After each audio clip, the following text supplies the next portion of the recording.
folks, welcome back to the Best of Publishers series, and today we're taking a look at an interesting company called Iello. Yes, it's pronounced like the color yellow, but this company, which was started in France, and now about half of the company is in France and the other half is in the United States.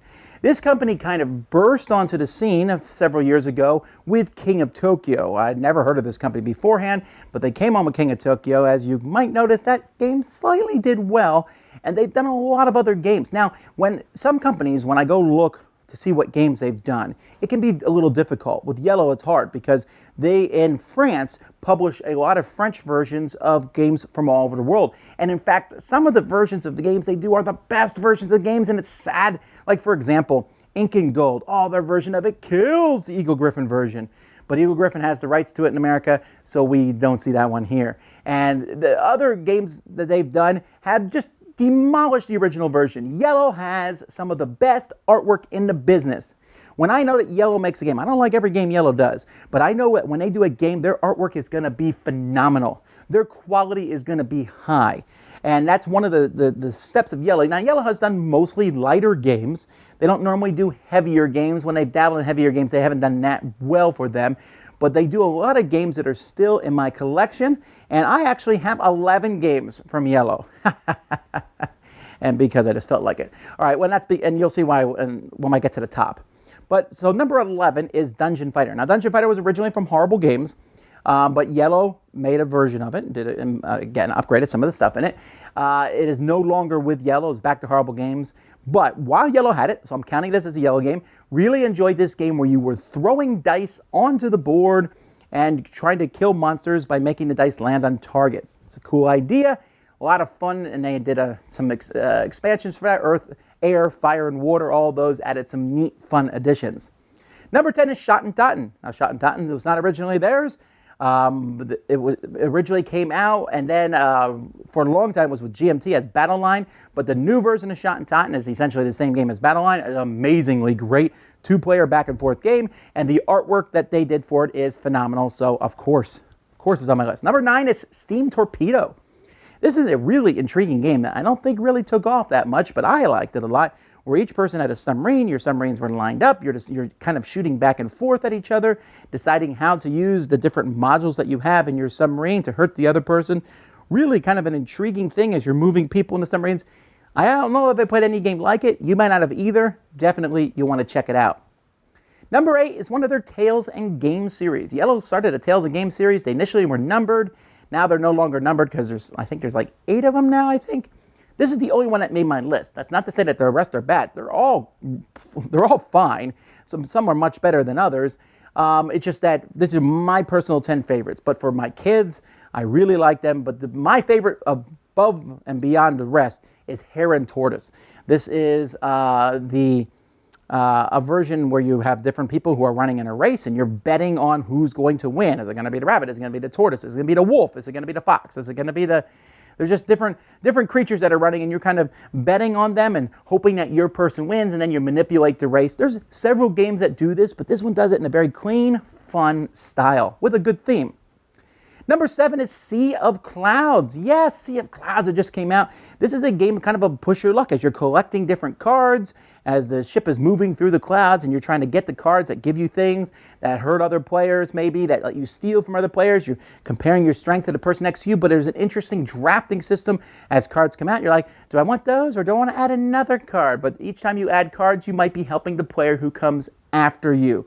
Really solid game if you haven't played it, Sea of Clouds. Number 6 is originally from Blue Cocker Games, and that is Medieval Academy. Now again, this is the thing that Iello does, is they go out and find good games and bring them, and I got to give them credit for that.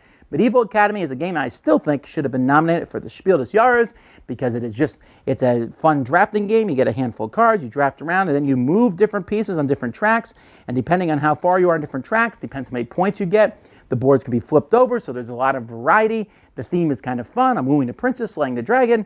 Whatever you're doing, it's a highly entertaining game. Check it out. Number 5 is their version of Innovation. This was originally from Asmati Games, and this one is night and day in presentation. Now, when Asmati Games came out with Innovation, it was a cool idea. It was a civilization game where you could use the cards in like 5 different ways, and then they came out with an expansion for it, which really helped it out. Innovation Echoes, that just really elevated it for me.